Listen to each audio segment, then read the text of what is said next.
Good evening. I'd like to ask you to use your brains for a little bit. Think about what your normal daily routine consists of.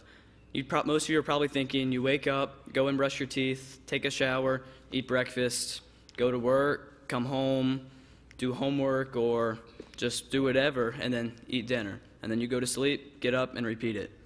Now, you're forgetting one thing, and most of you by now have probably guessed that you forgot God. Did he come before breakfast? Did you read your Bible? Did he come after lunch? Or did he even come in at all? Tonight I'd like to talk to you about your priorities, and more specifically, is God your number one priority? And we'll start in Luke 12, starting in verse 22. And there's three things we're going to pinpoint tonight, talking about priorities and how we can improve them. We'll start reading in verse 22. It says, "And he said to his disciples, 'Therefore I tell you, do not be anxious about your life, what you will eat, nor about your body, what you will put on. For life is more than food, and the body more than clothing. Consider the ravens, they neither sow nor reap. They neither have storehouse nor barn, and yet God feeds them. Of how much more value are you than the birds? And which of you, by being anxious, can add a single hour to his span of life?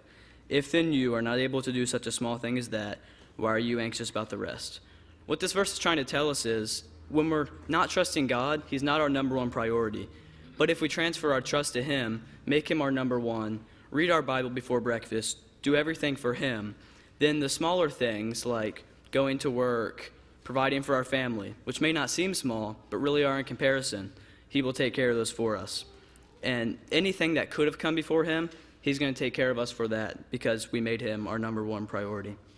And now if you'll skip down to verse 30, it says, "For all the nations of the world seek after these things, and your Father knows that you need them.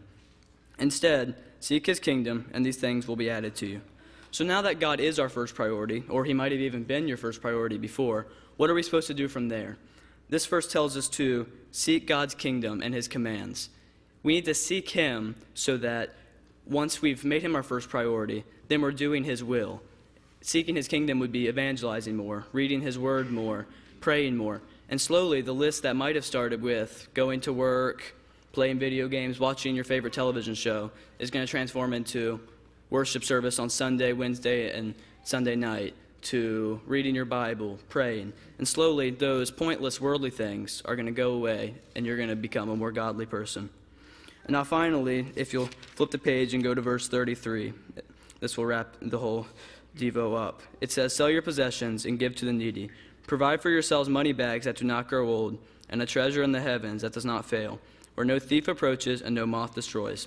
And now the key verse. It says, "For where your treasure is, there your heart will be also."